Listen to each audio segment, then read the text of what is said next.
cruz se erigiu, dela um dia fugiu, como emblema de vergonha e dor.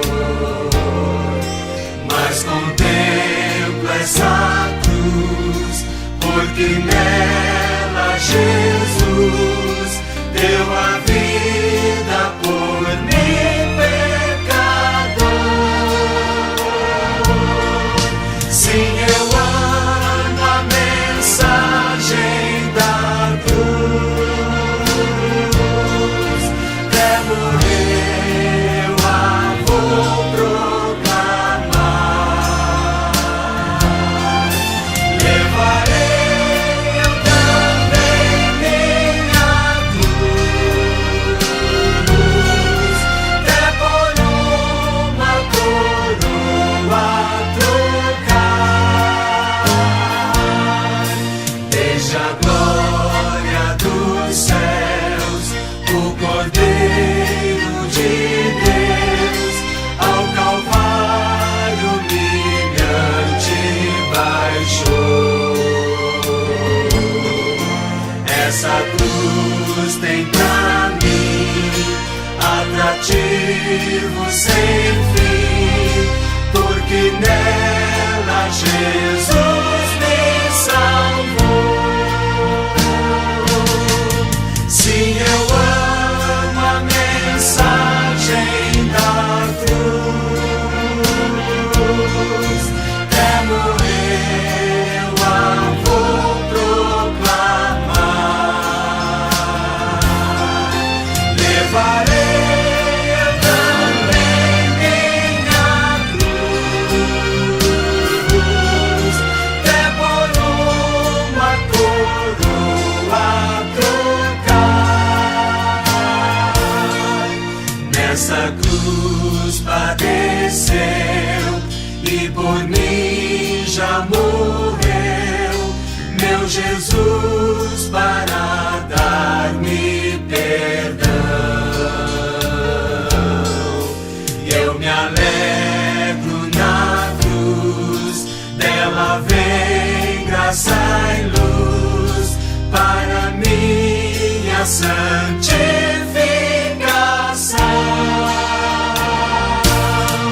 Sim, eu amo a mensagem da cruz. Até morrer eu a vou proclamar. Levarei eu também minha cruz, até por uma coroa trocar.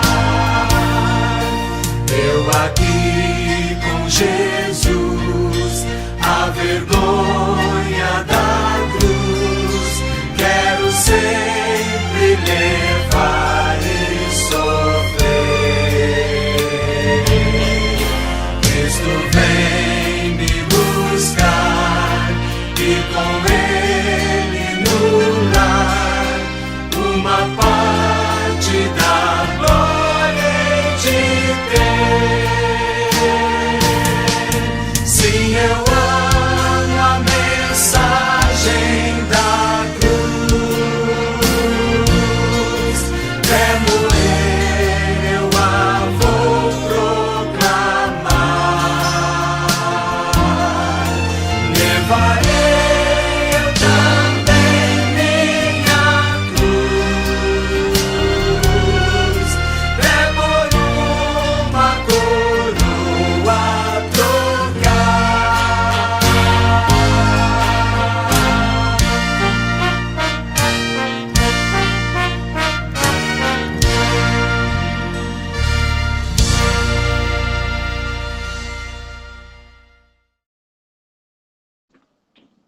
Vamos dar início ao nosso culto.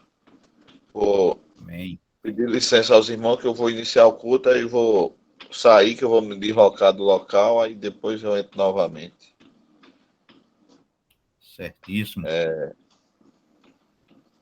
Vamos iniciar, vamos Pedir o pastor Davi para fazer a oração inicial.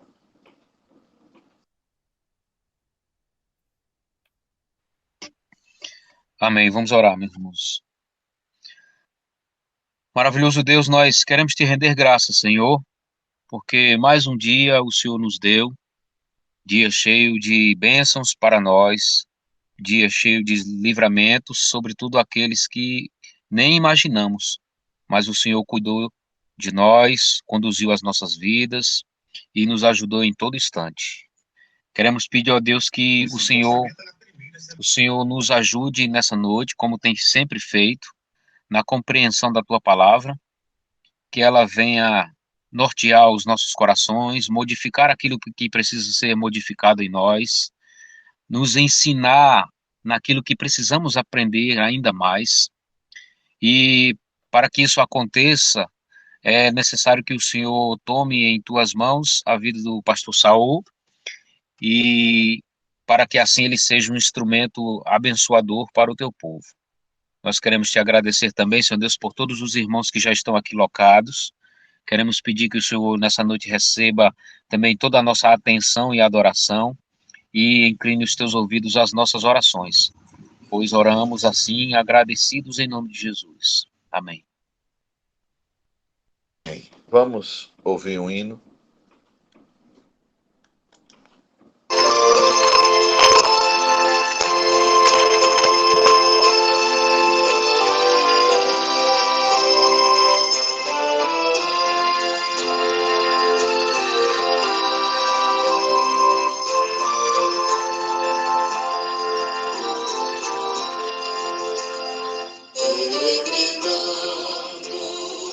Sobre os montes, em belos vales, sempre na luz, Cristo promete, nunca deixar-me, eis-me convosco, disse Jesus.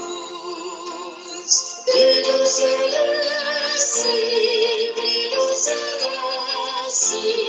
deixa minha alma glória no céu. Aleluia, sigo cantando, dando louvores, pois Cristo é meu. Se vejo sombras por toda parte, o Salvador não de lugar, pois Cristo é luz que nunca se apaga, vem ao seu lado sempre de andar. Brilho celeste,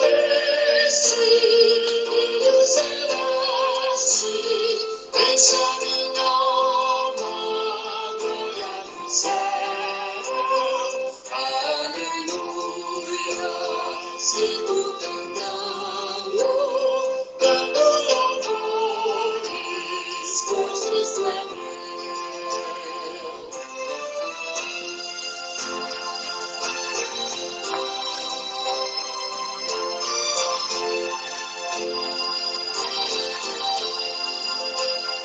A luz bendita me vai guiando,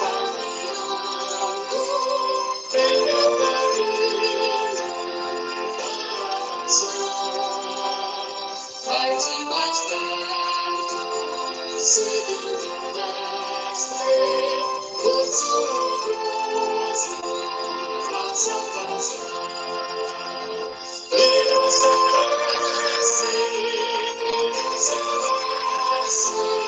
deixa minha alma glória no céu.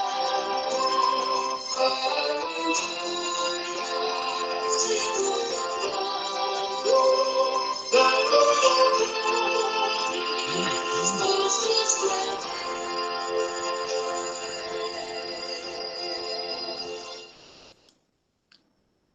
Amém. Vamos orar mais uma vez. Logo após a oração, a palavra está com o pastor.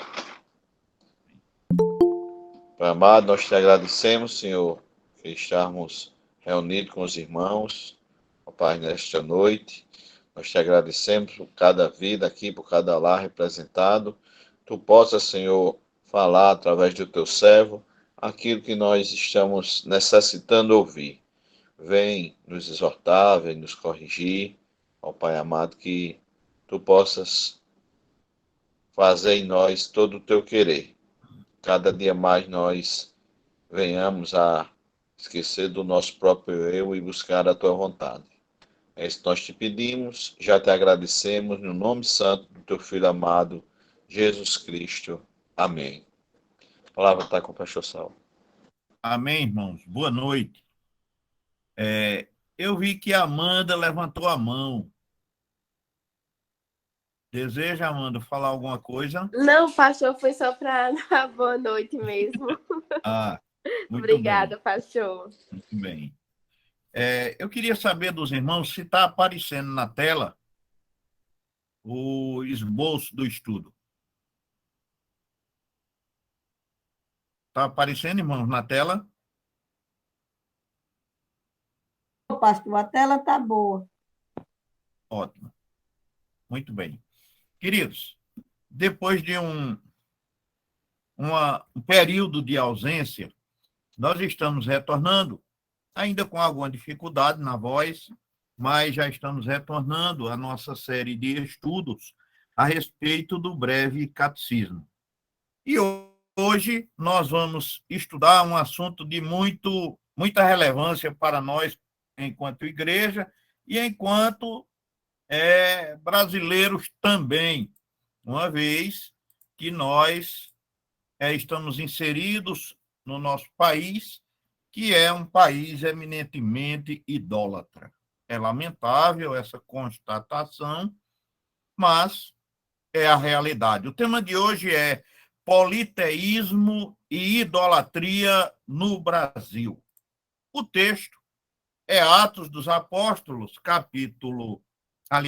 Êxodo, capítulo 20, versos de 3 até o verso de número 6. Convido os irmãos para acompanharem a leitura do texto. Capítulo 20 de Êxodo, versículos de 3 até o verso de número 6. Nos diz assim: Não terás outros deuses diante de mim.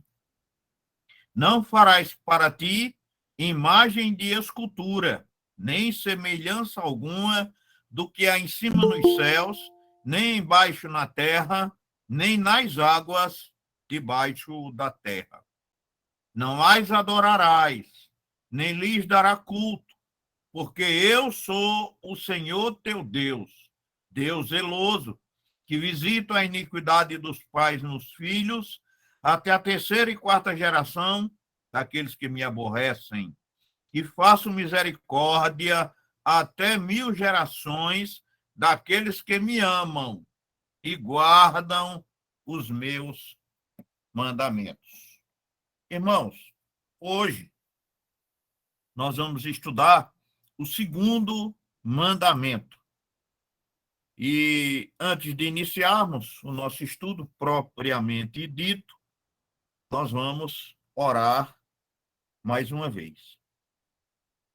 Nosso Deus e Pai, te louvamos, Senhor, mais uma vez nesta noite, e te rogamos que o teu Santo Espírito seja nosso instruidor, para que possamos compreender a mensagem da tua palavra que estamos estudando nesta noite. Nos abençoa cada um dos teus servos que está presente nesta reunião e que estão acompanhando o estudo da tua palavra. Nos abençoa em nome de Jesus. Amém. Queridos, a idolatria está ligada à história do Brasil.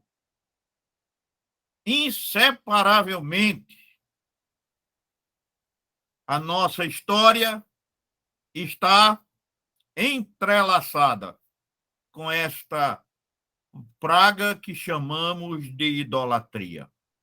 Antes dos portugueses chegarem aqui, os nativos adoravam as forças da natureza, os fenômenos naturais. E depois do descobrimento do Brasil, veio Cabral e, como fiel servidor do grão-mestre da Ordem de Cristo, o soberano português ergueu no solo brasileiro, com madeira de nossas exuberantes florestas, uma grande cruz, não como símbolo do cristianismo, mas como um ídolo e dos mais vulgarizados da sua religião.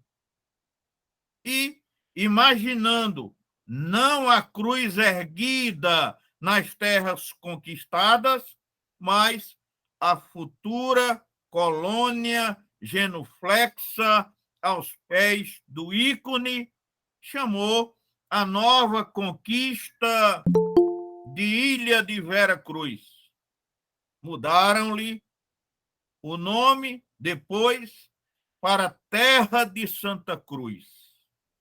O lenho triunfou sobre o ídolo e nossa pátria recebeu o nome de Brasil. Diante da cruz, levantou-se um altar e celebrou-se a missa oficial, onde o trigo transmarino, a ordem sacerdotal, transubstancia-se em Cristo da hóstia, o mais universal de todos os ídolos, posto que adorado como verdadeiro Deus. O Brasil veio à luz, ao som da liturgia idólatra, em que os elementos da natureza, a madeira, o trigo e o vinho, receberam o culto que era somente devido ao Criador, e não às criaturas ou às coisas criadas. Depois, como se não fosse possível, ainda agravou-se a condição religiosa do nosso país, porque depois vieram os negros escravizados, trazendo no coração magoado e triste, com muita justiça, os seus fetiches, os fetiches africanos. Aqui obrigados a adorar os santos da religião oficial dominante, identificaram-nos com os seus ícones, e estas identificações foram aceitas. Vulgarizaram a nova fé eclética, e aí está, ainda hoje, proliferando enormemente o culto afro-brasileiro, chamado por alguns sociólogos de catolicismo folclórico. Admirado este pelo Papa João Paulo II, que, à vista de um show de candomblé em sua homenagem na capital da Bahia, Salvador, o Papa, ao presenciar esse show, fez a seguinte declaração. Disse ele: é preciso cultivá-la, referindo-se à religiosidade popular. É preciso cultivá-la e servir-se da religiosidade popular para a melhor evangelização do povo brasileiro. Palavras de João Paulo II, quando visitou o nosso país.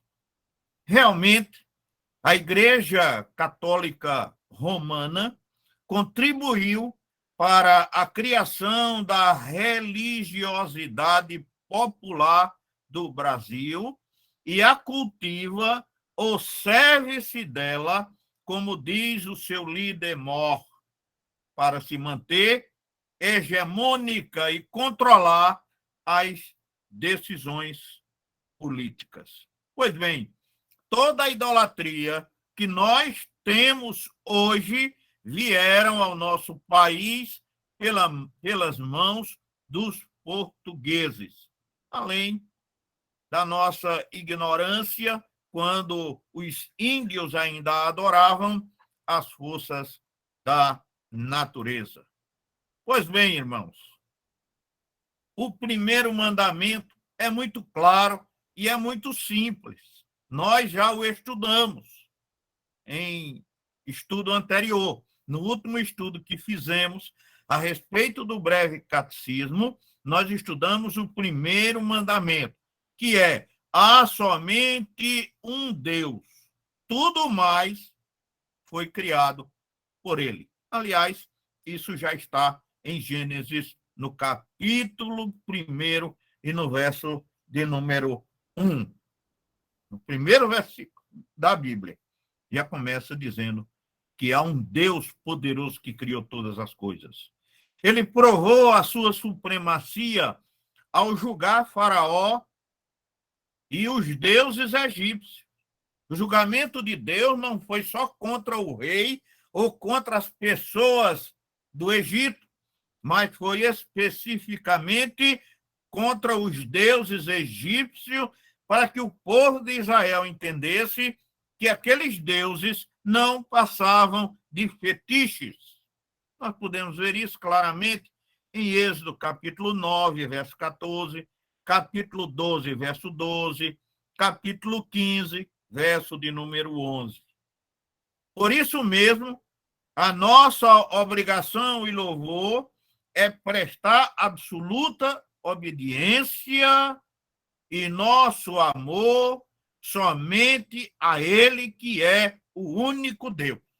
Isso Moisés também nos orienta quando escreve na carta de Deuteronômio, capítulo 6, versos 4 e 5, capítulo 10, verso 12, capítulo 11, verso 11.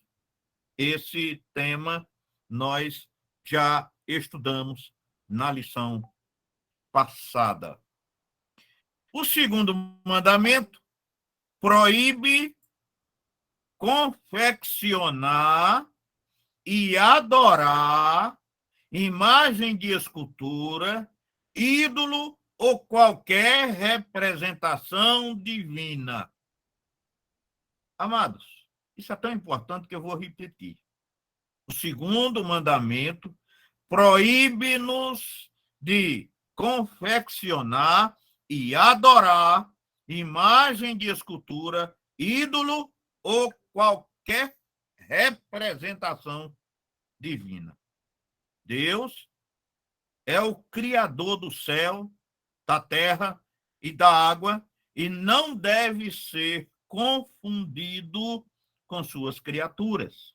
Aliás, Paulo também nos fala a esse respeito na carta aos Romanos, no capítulo 1, nos versos de 19 até o verso de número 23. Resumindo, irmãos, qualquer imagem ou figura de Deus ou dos santos está totalmente proibida pelo mandamento de Deus. Não podemos ter nenhuma imagem, nenhum retrato, nenhuma fotografia que sirva de inspiração espiritual e que seja objeto da nossa adoração. Está isto totalmente proibido pela palavra de Deus. Não é possível a nós fazermos tal coisa. Bem, nós estamos estudando o breve catecismo, e o breve catecismo ele é muito claro para nós. Ele diz qual é o mandamento e ele prossegue dizendo o que é que podemos fazer e o que é que não podemos fazer. o que é que proíbe e o que é que permite. A gente já viu isso no estudo anterior, quando estudamos o primeiro mandamento. Bem, o breve catecismo, pergunta 49, é muito claro. Qual é o segundo mandamento? E a resposta também está aí em seguida, muito clara, colocada para nós, para que não haja nenhum engano. Deus é que está dizendo como é que o culto precisa ser realizado. E o segundo mandamento, a resposta do segundo mandamento é: não farás para ti imagem de escultura, nem figura alguma de tudo que há em cima no céu, do que há embaixo na terra, nem de coisa alguma que haja nas águas debaixo da terra. Não as adorarás, nem lhes darás culto, porque eu sou o Senhor teu Deus, o Deus zeloso, que vinga a iniquidade dos pais nos filhos, até a terceira e quarta geração daqueles que me aborrecem, e que usa de misericórdia com milhares daqueles que me amam e guardam os meus preceitos. Bem, o que é que exige o primeiro mandamento? E a pergunta de número 50 é exatamente essa. Que exige o segundo mandamento? O segundo mandamento exige que recebamos, observemos e guardemos puros e inteiros todo o culto e ordenança religiosas que Deus instituiu em sua palavra. Deuteronômio, capítulo 12, Mateus 28, João, capítulo de número 4. Então, essa é a exigência. E qual é, irmãos, a proibição? Então, nós daqui até o 10º mandamento, nós vamos usar essa metodologia. Vamos ver o mandamento, vamos ver o que ele exige e vamos ver o que ele proíbe. E o que é que proíbe o segundo mandamento? O segundo mandamento proíbe o adorar a Deus por meio de imagens ou de qualquer outra maneira não prescrito em sua palavra.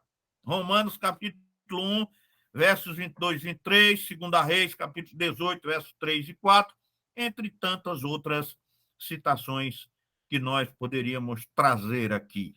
Bem, irmãos, aí está o que o nosso breve catecismo traz a respeito do segundo mandamento. Porém, para você que deseja prolongar os seus estudos, nós temos ainda, aliás, esquecendo aqui, quais são as razões anexas ao segundo mandamento?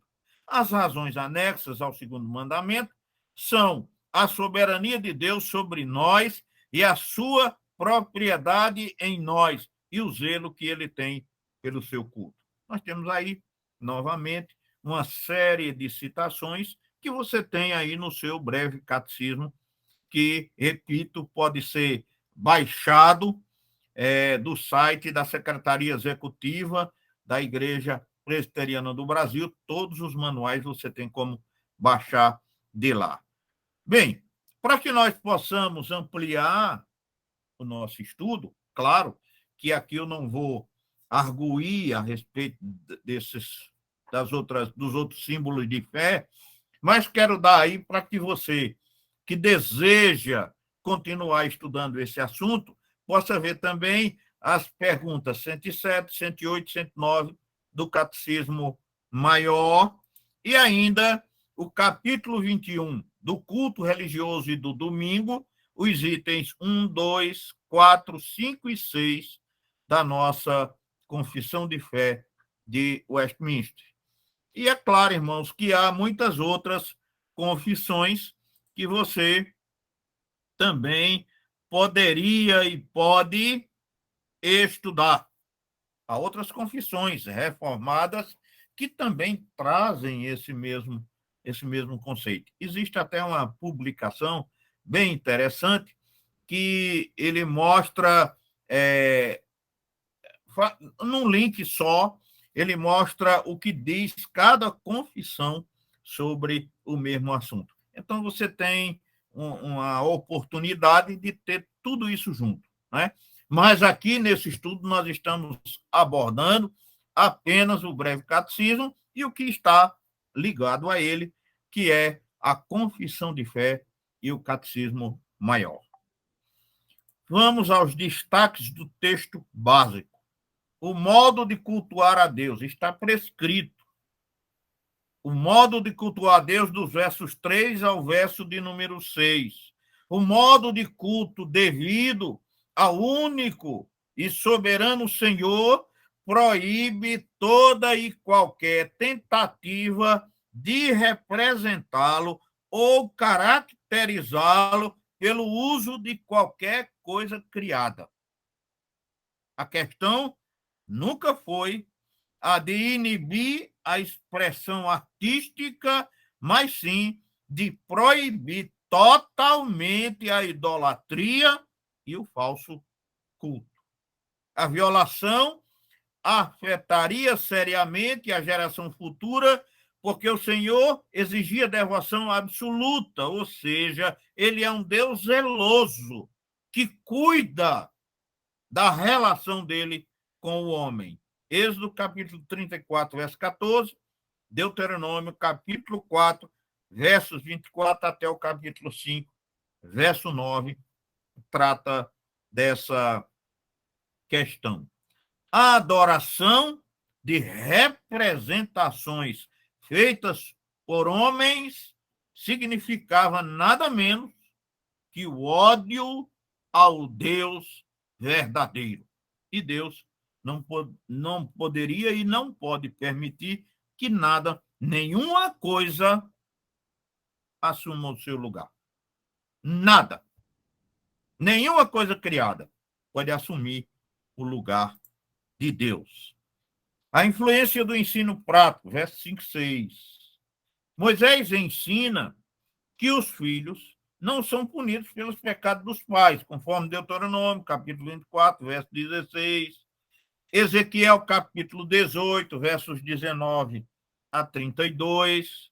Mas os filhos sentem o impacto de violação da lei de Deus pela geração de seus pais. Porém, filhos criados neste ambiente também incorporam os costumes dos pais e praticam a idolatria com muita facilidade, observando o ensino dos seus pais. A Bíblia, irmãos, tem mostrado muito claramente aí para nós, de muitas formas e de muitas maneiras, a importância da educação dos nossos filhos, de como devemos educá-los. E o sábio, ao escrever em Provérbios, ele diz: ensina o menino, a criança, no caminho que ela deve andar, e quando ela for crescida, quando ela for grande, quando ela chegar à idade da razão, ela não se desviará dele. Veja como é importante a educação dos nossos filhos. Veja o quanto é importante levar os nossos filhos para a igreja. Né? Infelizmente, muitos pais não têm feito isto, não é? Não têm levado os seus filhos à igreja, não têm educado os seus filhos no caminho que devem andar. E quando a criança é educada no caminho que ela deve andar, ela não se desvia dele, diz a palavra de Deus. Bem,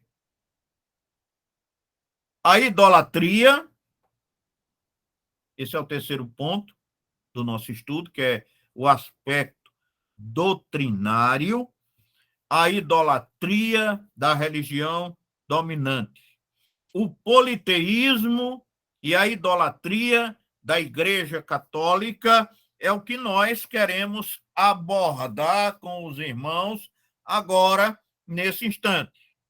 A idolatria no Brasil se caracteriza por exagerada santolatria, vou exibir aí, intensa iconolatria, que é a adoração dos ícones, e generalizada eucaristiolatria.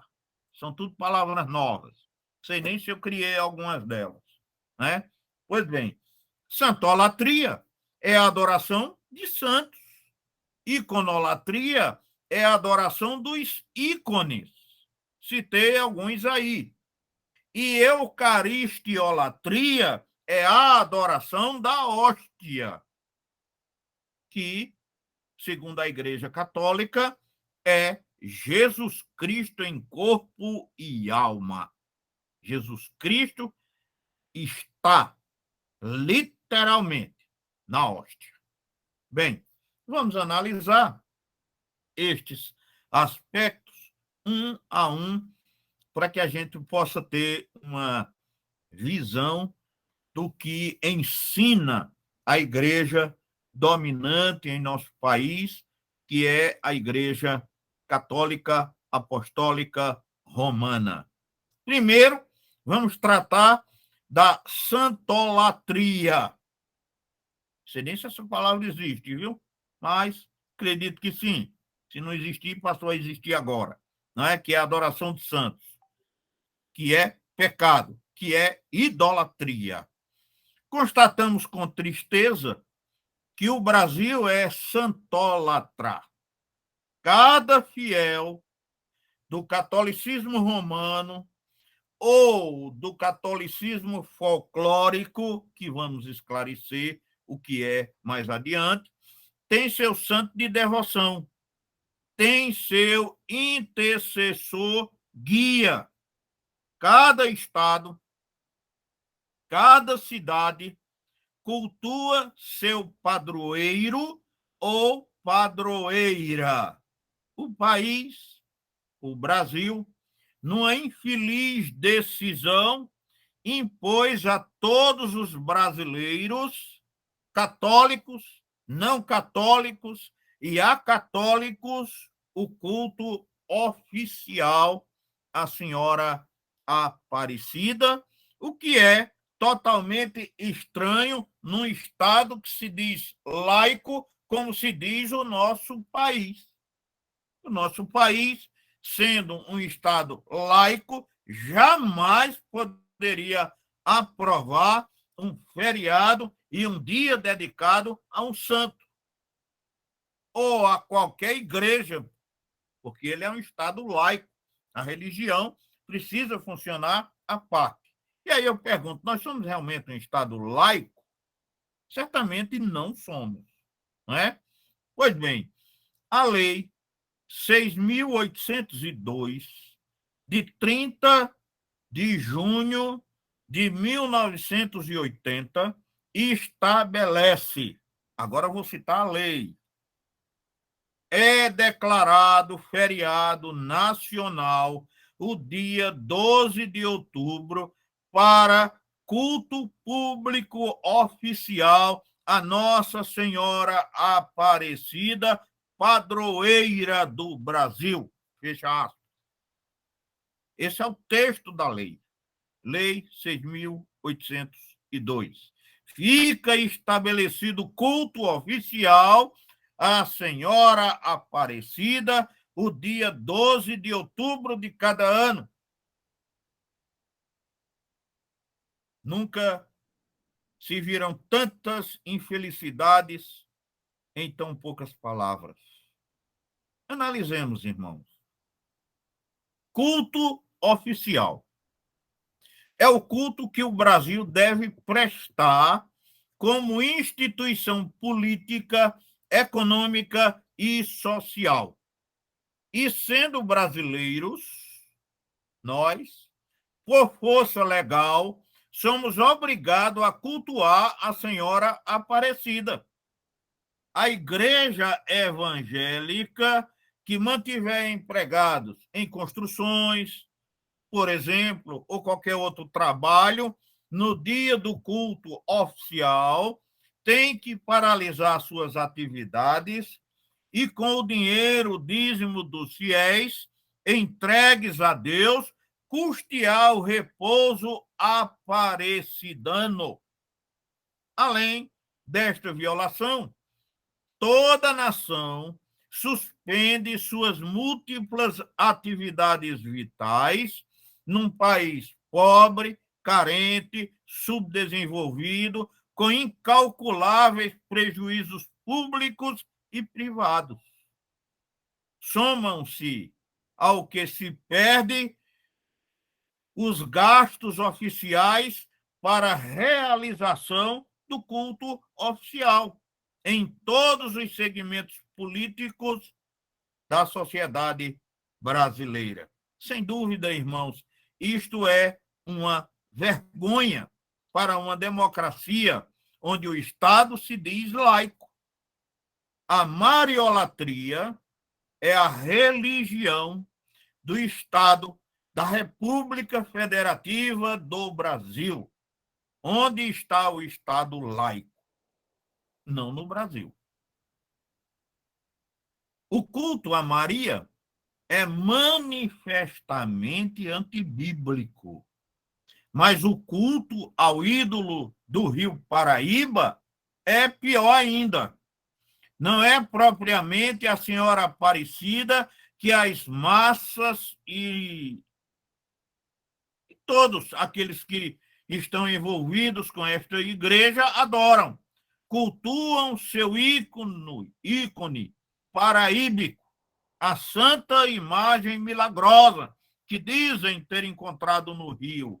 E este ícone, pequeno e mal acabado, exerce o padroado do Brasil, que lhe presta culto oficial no dia 12 de outubro. Além do mais, a Senhora Aparecida não precisa do reforço da adoração oficial emanada do Palácio da Alvorada e do Congresso Nacional. Ela é adorada sob diversos nomes locais, por vários estados, municipalidades também participam desta verdadeira idolatria que envolve todo o nosso país. E devotos inumeráveis estão envolvidos.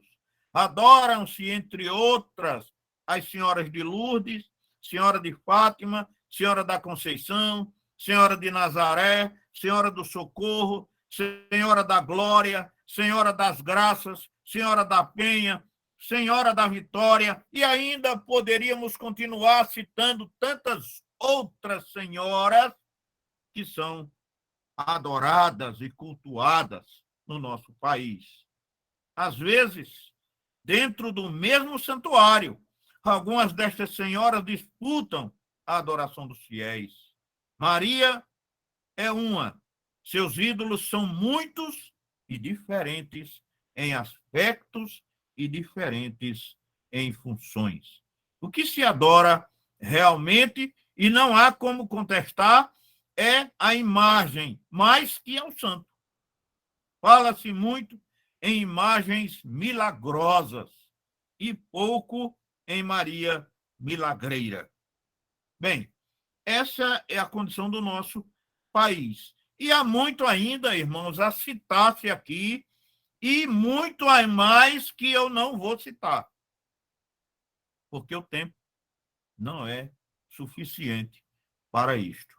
A mariolatria é o cerne do culto católico romano, tanto na devoção popular como nas doutrinas compendiadas nos catecismos. As aparições de Maria multiplicam-se. Templos e instituições lhe são dedicadas aos milhares. Vários dias do calendário lhe são consagrados. As rezas marianas superam, sem termo de comparação, as dedicadas ao próprio Jesus Cristo.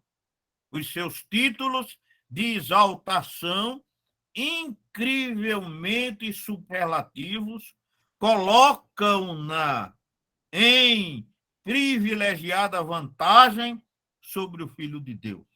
Observemos alguns destes títulos que são dados a Maria. Quer dizer aos irmãos que eu não prego contra Maria, eu prego contra a adoração que é feita a Maria, que Maria não tem culpa de nada, não é? Ela é a bem-aventurada conforme a Bíblia nos diz. Porém, a Igreja Católica a coloca acima de Deus, inclusive, né? Observe os títulos. Maria Santíssima, castíssima, misericordiosa, piedosa, advogada, embora a Bíblia diz que só Deus, só Jesus é que intercede por nós, mas Maria é colocada como advogada, medianeira, intercessora, auxiliadora, imaculada, puríssima, protetora, rainha do céu, vida, doçura, esperança nossa, mãe dos pecadores, mãe dos desvalidos, padroeira e, pasme, mãe de Deus. Uma prece dedicada a Maria diz o seguinte, abre aspas, salve rainha, mãe de misericórdia, vida, doçura e esperança nossa, salve. A vós bradamos os degredados, filhos de Eva, a vós suspiramos, gemendo e chorando neste vale de lágrimas. Eia, pois, advogada nossa, esses vossos olhos misericordiosos a nós volvei, e depois deste desterro nos mostrai Jesus. Bendito o fruto do vosso ventre, ó clemente, ó piedosa, ó doce Virgem Maria. Fecha aspas. Essa é uma oração, irmãos, chamada de Salve Rainha. Eu já fui católico e conheço um pouco da história do catolicismo e também um pouco das rezas do catolicismo. Bem, para que se tenha ideia do espaço ocupado por Maria no culto católico romano, basta relacionar-se às festas marianas. Vou citar algumas delas, não vou citar todas não. Festas marianas, Anunciação, 23 de março, Realeza ou Coroação, 31 de maio, Assunção, 15 de agosto. Segundo a Igreja Católica, Maria foi assunto aos céus, como Jesus. Natividade, 8 de setembro. Aparecida, 12 de outubro. Imaculada, 8 de dezembro. Acrescenta-se as festividades locais, como a da Penha, em Vitória, no Espírito Santo, as dedicações a Fátima, a Lourdes e outras. O mês de maio lhe é consagrado e também um dia por semana. Por tudo isto, se nota que o cristianismo romanista reduziu-se e o processo continua.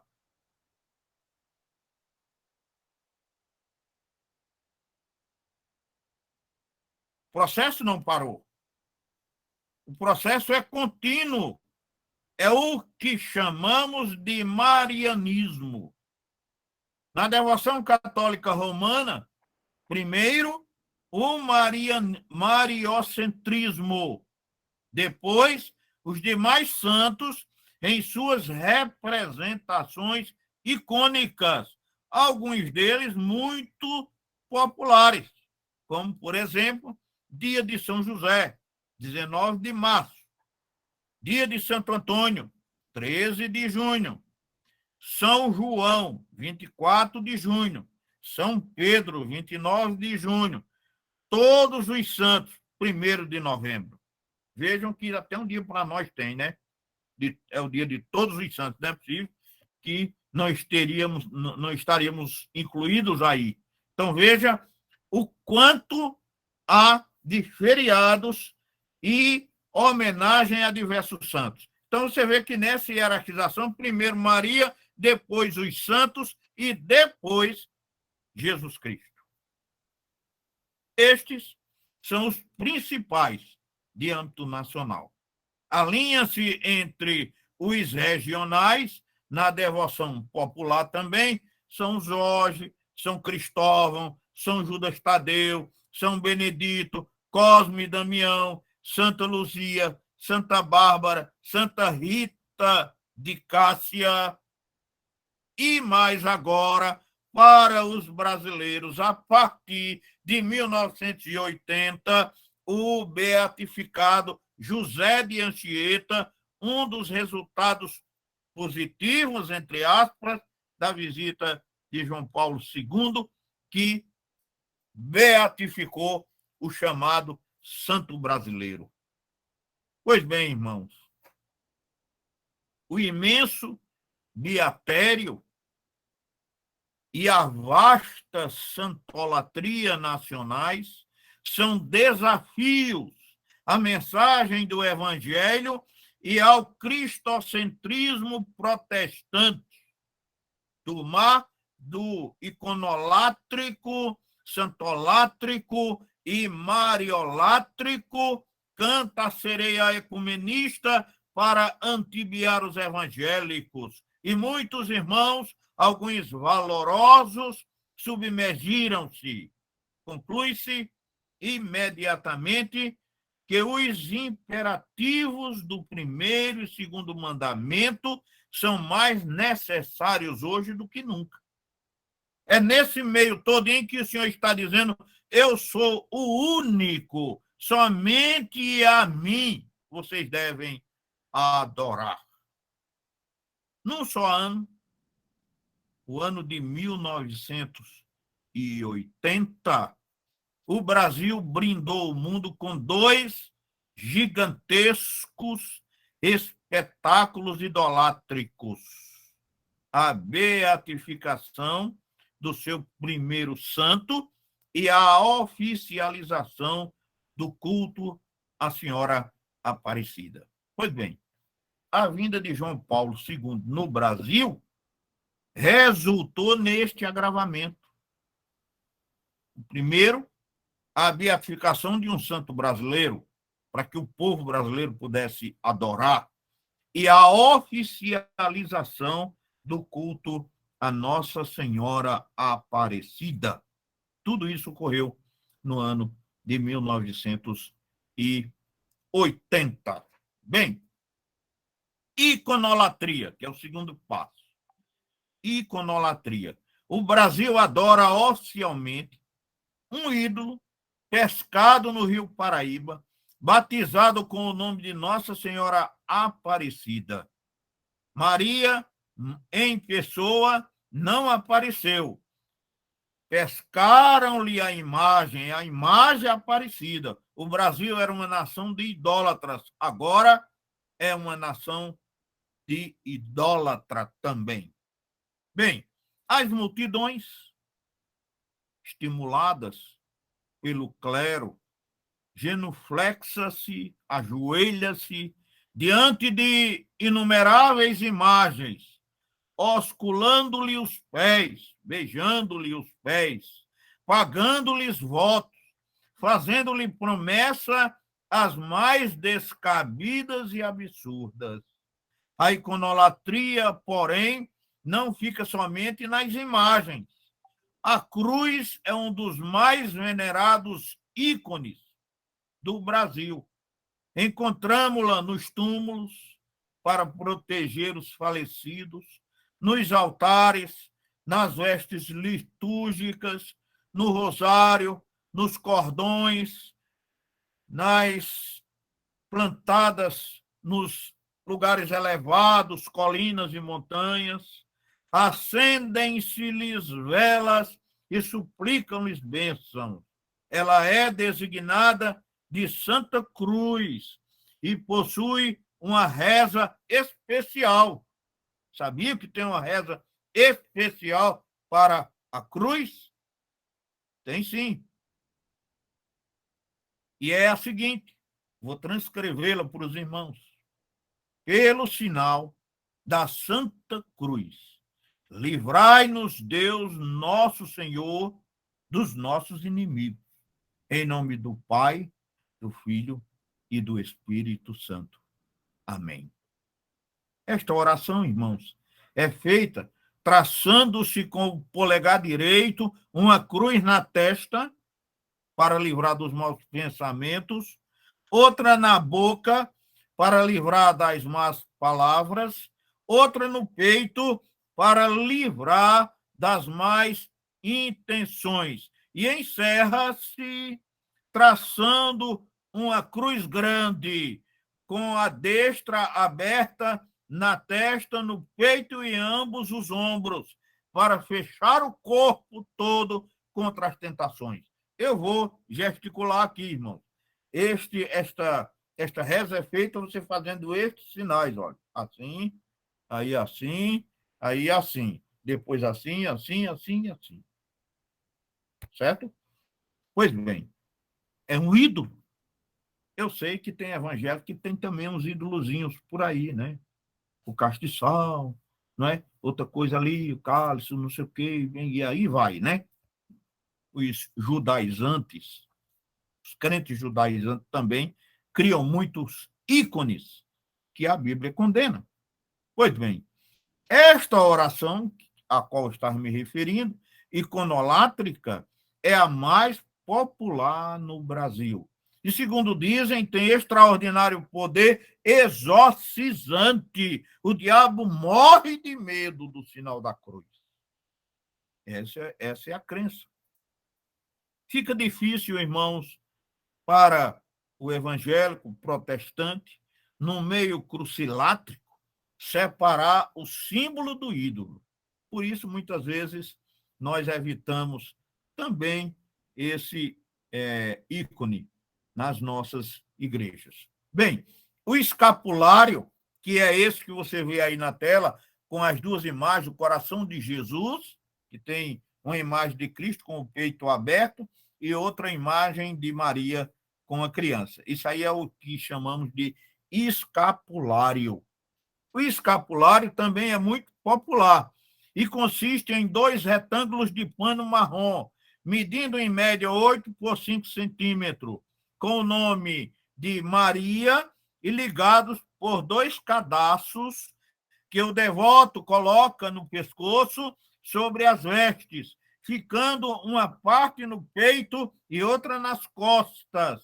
Com autorização do vigário, pode ser trocado por uma medalha, contendo de um lado a esfinge do coração de Jesus e do outro a imagem de Maria. O devoto do escapulário, ao morrer e indo para o purgatório, de lá é retirado no sábado seguinte, que é o chamado sábado mariano, e é retirado do purgatório. Esse é um privilégio sabatino, que acontece no primeiro sábado, depois que estiver no purgatório. Isso para quem estiver usando o escapulário.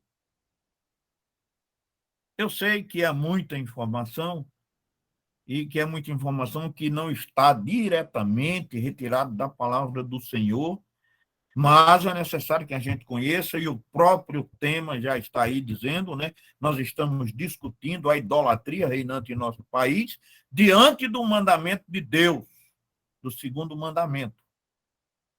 A estátua de Cristo no Corcovado, no Rio de Janeiro, a partir da visita do Papa João Paulo II, se transformou num gigantesco ídolo nacional. Na comemoração dos seus 50 anos, aquele ídolo passou por algumas atividades. Foi no dia 12 de outubro de 1981. O então presidente em exercício e vice-presidente Aureliano Chaves pronunciou, em nome do povo brasileiro, inclusive no meu e no seu nome, as seguintes heresias. Disse Aureliano Chaves: o Cristo do Corcovado, cujo cinquentenário hoje celebramos, cheio de alegria e gratidão, com as bênçãos de sua santidade, o Papa João Paulo II, é o autêntico guia do Brasil. Uma estátua de cimento armado, como num passe de mágica, transfigura-se no autêntico guia do país. Pobre país, né, irmãos? Mas a fala presidencial foi além. Está publicado no jornal O Globo, do dia 13 de outubro de 1981. Continua ele: brasileiros, voltemos nossas vistas e nossos corações para o Cristo do Alto do Corcovado, para que ele continue a proteger o nosso querido Brasil. Palavras de Aureliano Chaves, presidente em exercício do Brasil. Bem, naquela ocasião, também publicado na mesma edição de O Globo, na mesma data, 13 de 10 de 1981, Dom Eugênio Salles não faz por menos. Coloca na boca da estátua estas declarações inimagináveis. Olha o que diz Dom Eugênio Salles. Em nome do ídolo do Corcovado, abre aspas, pai, aqui estou no alto desta montanha há 50 anos. Como meu corpo de carne foi formado célula por célula pelas entranhas de uma pobre e humilde virgem, minha mãe, Maria, assim esse meu corpo de cimento e pedra foi construído esmola por esmola por uma nação pobre. Estou de braços abertos num gesto de oblação, num gesto de bênção, num gesto de prece. Daqui acompanho as dores desses meus irmãos, mas meu gesto é também um gesto de bênção. Olha que ousadia, hein, irmãos? O Dom Eugênio Salles falar, dizendo que é isso que Jesus está dizendo, né? E referindo-se àquela imagem como se fosse o próprio Jesus Cristo. Inconcebível tal atitude. Foi para isso que serviu a visita de sua santidade, entre aspas, idolatrizar ainda mais o povo brasileiro com a iconização da estátua do Corcovado, a oficialização do culto a Maria e a beatificação do jesuíta Anchieta, um acervo negativo e blasfemo. Este foi o resultado da visita de João Paulo II. Finalmente, a eucaristiolatria. Eucaristiolatria. Há crentes, irmãos, que até fazem isso com a ceia, viu? Infelizmente. Eu procuro sempre desmistificar essa questão, não é? Mas, às vezes, muitos irmãos sinceros começam a idolatrar também a nossa ceia, como fazem os católicos com relação à hóstia, não é? Claro que é um meio de bênção, um meio de graça, o Senhor mandou celebrar, não é? Mas não é Jesus Cristo em carne e osso. Bem, a eucaristiolatria, a hóstia, que é o maior ícone do mundo, são pequenas rodelas de trigo que a bênção sacerdotal transubstanciam-se em corpo perfeito e divino de Cristo. Viram pequenos cristos.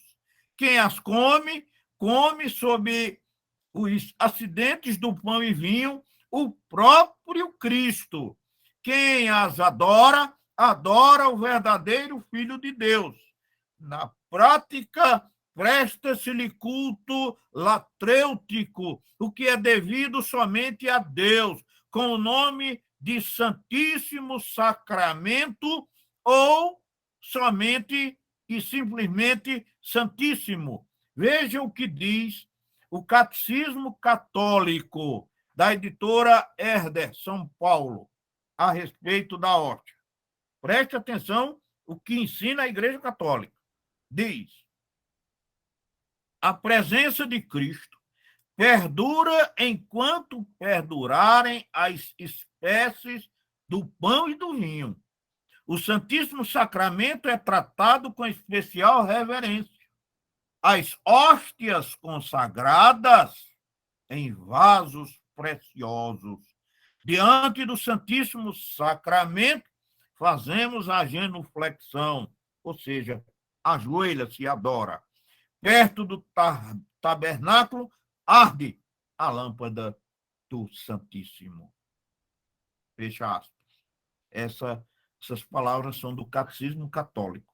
Ela indica que neste lugar se conserva o Santíssimo Sacramento e nos incita ao respeito e à adoração à hóstia propriamente dito. Às vezes expõe-se o Santíssimo Sacramento à adoração. É a chamada procissão do Santíssimo no dia de Corpus Christi.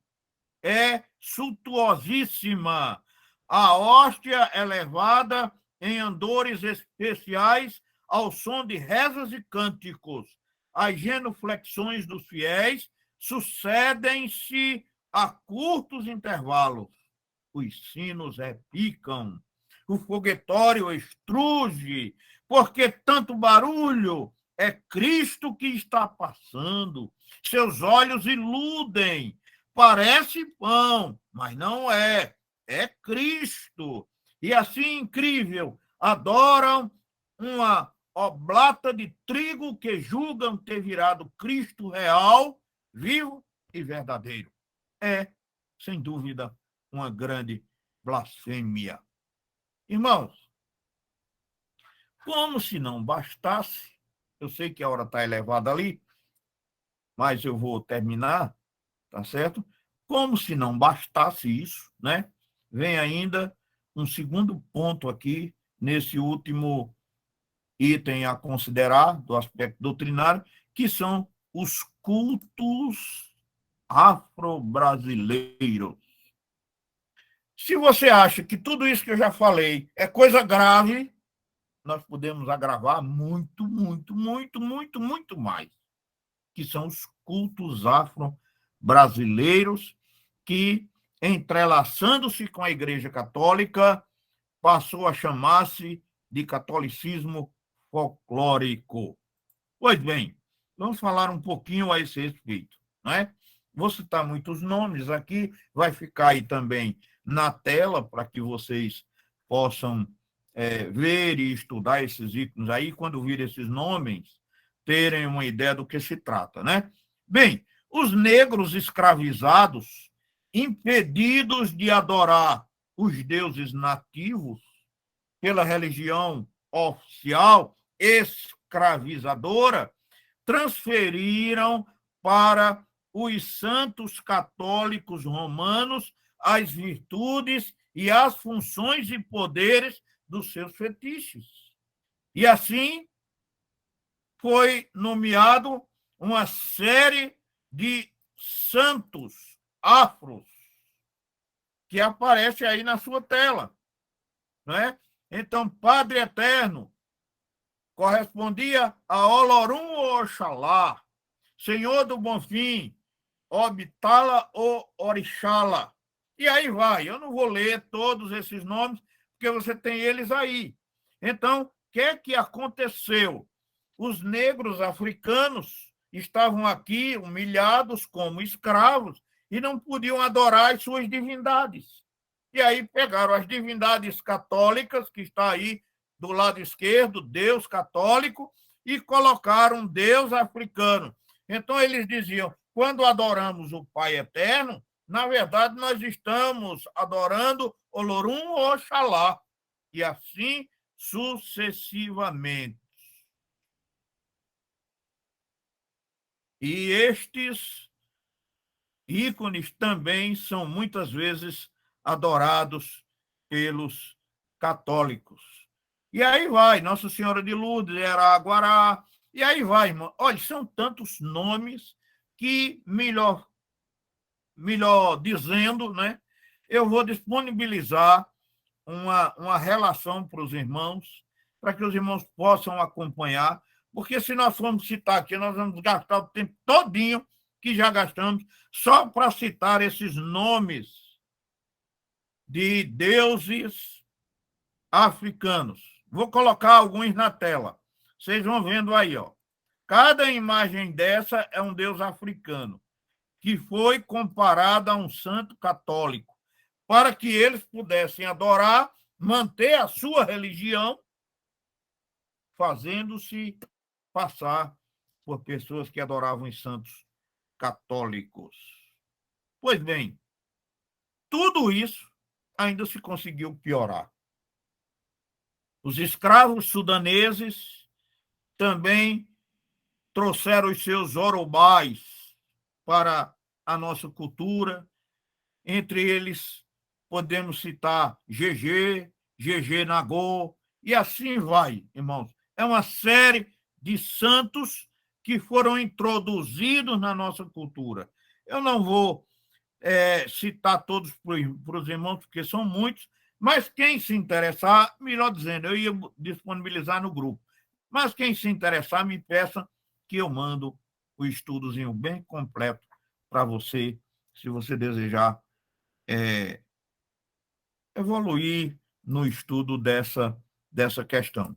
Bem, nós vamos concluir em função do horário, né? Me estendi bastante hoje, mas é necessário que a gente fizesse até o fim para que possamos, na próxima semana, estudar o terceiro mandamento. Temos aí bem polêmicos que vão vir também. Bem, cumpre a nós, evangélicos, não comprometidos, gritar ao ouvido, falar à mente e bradar ao coração de cada patriota: não terás outros deuses diante de mim, disse o Senhor, Criador dos céus e da terra. Essa é a nossa mensagem. É difícil você trazer essa mensagem para pessoas que adoram tantas divindades, as mais absurdas. Porém, para nós, devemos continuar levando a mensagem: não terás outros deuses diante de mim, porque o Senhor não terá por inocente. E aqui, irmãos, algumas perguntas, 4, para que você possa... Saiu aí, você possa estudar, debater, se desejar, né? Com os outros irmãos. Bem, então aí as perguntas, né? Em quantas partes o estudo se dividiu? Em quantas partes o estudo dividiu a idolatria? Os cultos ecléticos no Brasil formaram-se de que fontes? Qual é o maior ídolo do Brasil? E qual é o maior ícone? Dê o significado de Olorum e Orixá. Muito bem. E ainda tem uma quinta pergunta que não sei por que eu não coloquei aí, né? Mas na minha elaboração tem mais outro, que é: por que os fetiches do culto africano se mesclaram com os santos católicos?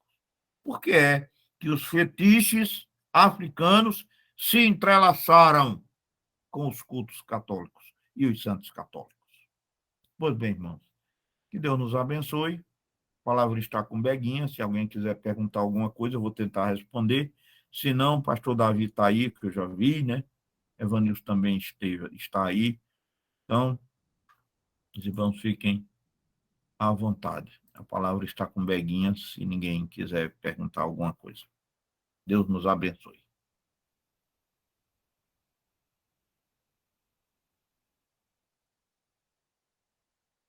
Amém. Glória a Deus. Alguém quer fazer alguma pergunta, quer acrescentar? alguma coisa?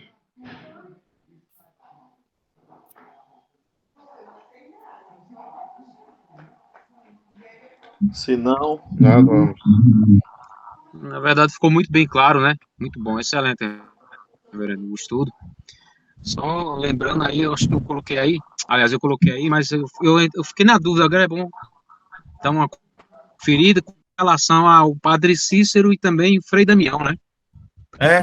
Também. Acredito que um, se não os dois, mas pelo menos um foi. É, é.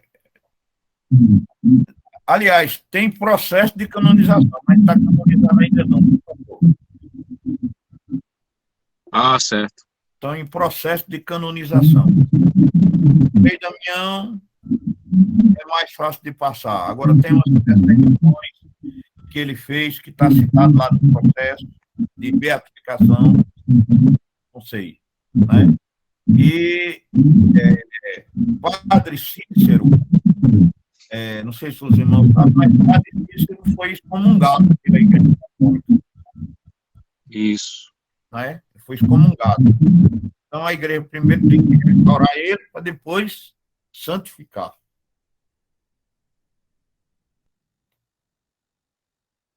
E são os supostos santos daqui da nossa região, né?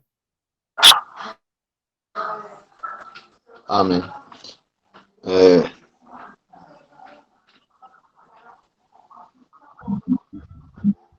Arthur Isso. levantou a mão. Arthur, quer falar? Pastor, eu só queria tirar uma dúvida. Pois não. Falou sobre os africanos, falou sobre os católicos, né, que foram através dos portugueses, e os índios. Os índios, eu falei logo no início. Os índios, na introdução, eu disse que nós éramos uma nação idólatra, que antes dos portugueses adorava-se as forças da natureza e os fenômenos naturais. Eram os índios que adoravam isso. Não é? Eles não conheciam nada do cristianismo. Então, eles adoravam as forças da natureza e os fenômenos naturais.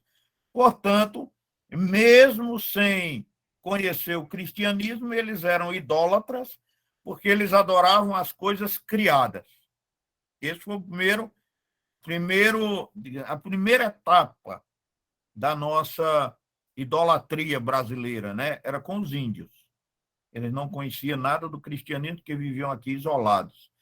Depois que chegaram os portugueses, aí, com a chegada dos portugueses, foi que a idolatria foi implantada de forma organizada com a doutrina católica.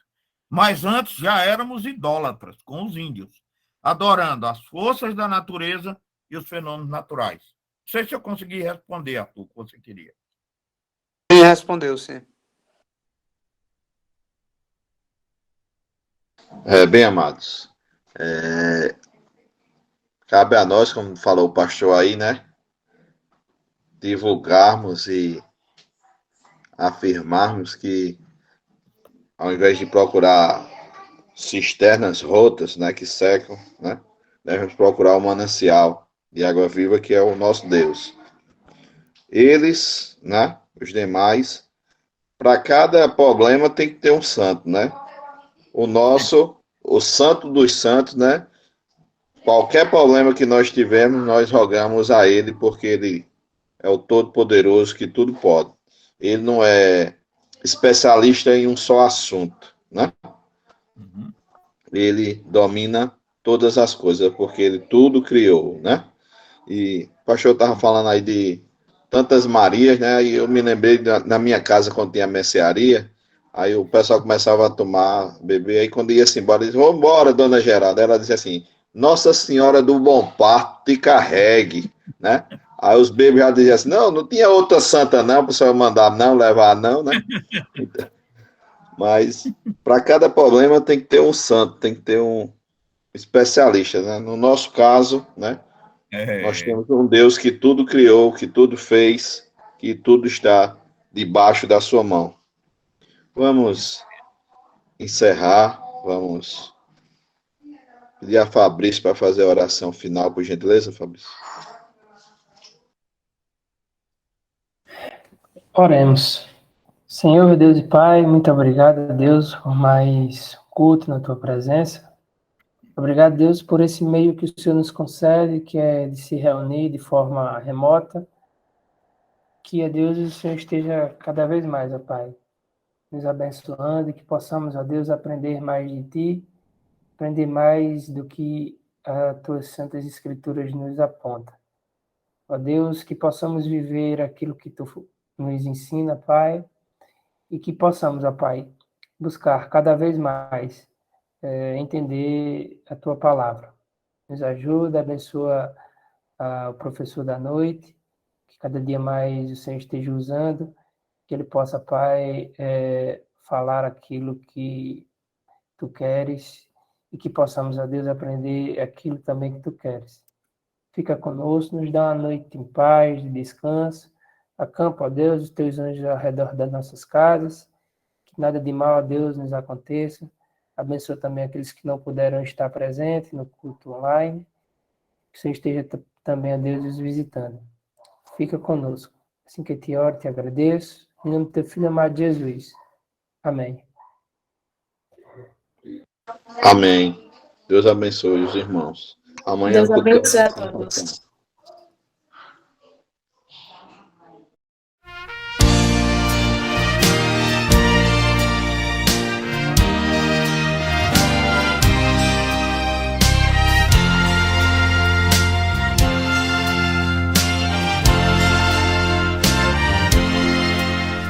De cruz se erigiu, dela o dia fugiu, como emblema de vergonha e dor. Mas contemplo essa cruz, porque nela Jesus deu a vida por mim.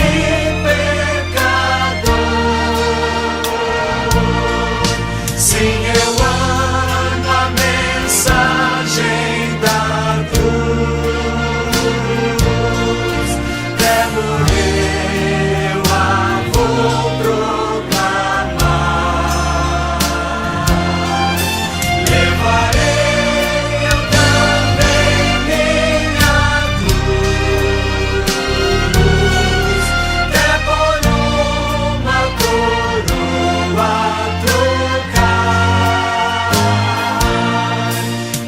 a glória dos céus, o Cordeiro de Deus, ao Calvário humilhante baixou.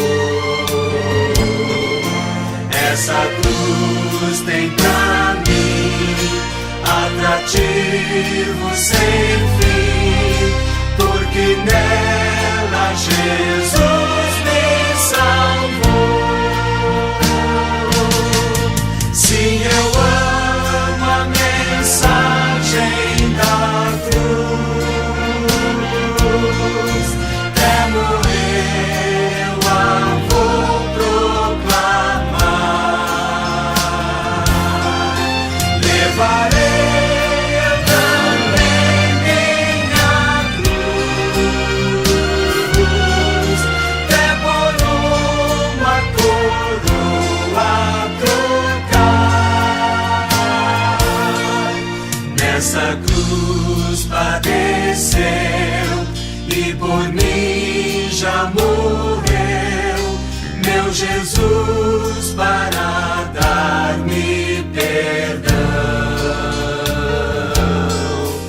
Eu me alegro na cruz, dela vem graça e luz para minha santificação.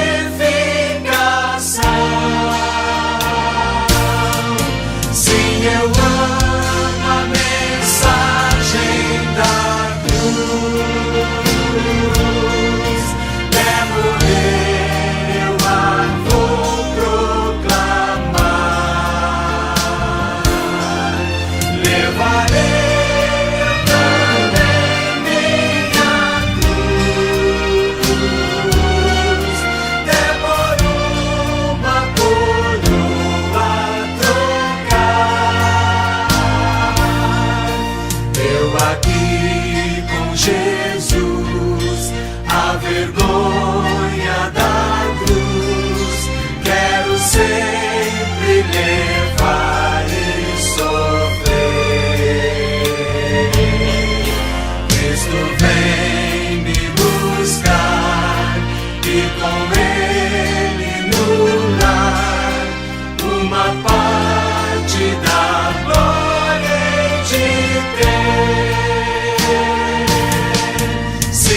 farei.